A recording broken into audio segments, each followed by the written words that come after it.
ezikamthaniya. Noma yimuphi umthetho uyakwazi ukushintshwa. Ngisho nomthethosisekelo ungamiswa uze ulungiswe ngentando yethu. Abomdabu baqolwa, saluthwa, sakhuhliswa yiCODESA Askaris. Baqamba amanga ngalomthethosisekelo. Nabu ubufakazi balokhu. Kungani amalungelo ezakhamuzi engekho kumthethosisekelo? Nguwona kuphela komthethosisekelo emhlabeni ofana nalona. Sadayiswa.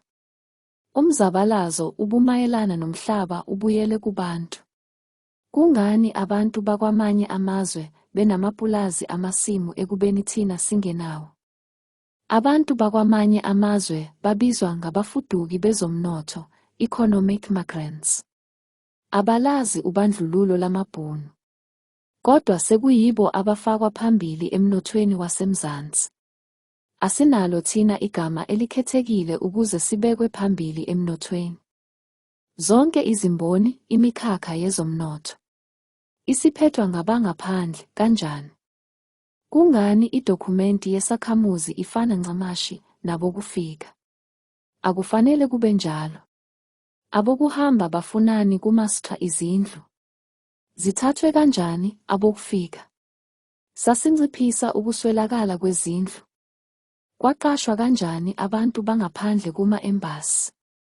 Lezi ziyingxenye yohlaka lwezobunhloli, intelligence. Izinkhungo zikahulumeni ziphethwe abantu bokuhamba. Benza lokho esingakwenza. Kungani izizinda zezomnotho, amadolobha amakhulu, kugcwale abangaphandle? Kwamathenda ahlomulisa abokufika. Ezethu izinkampani azifakwa. Ingakho uMandela evikelwa kangaka ngabelungu. Wadayisa wasithengisa.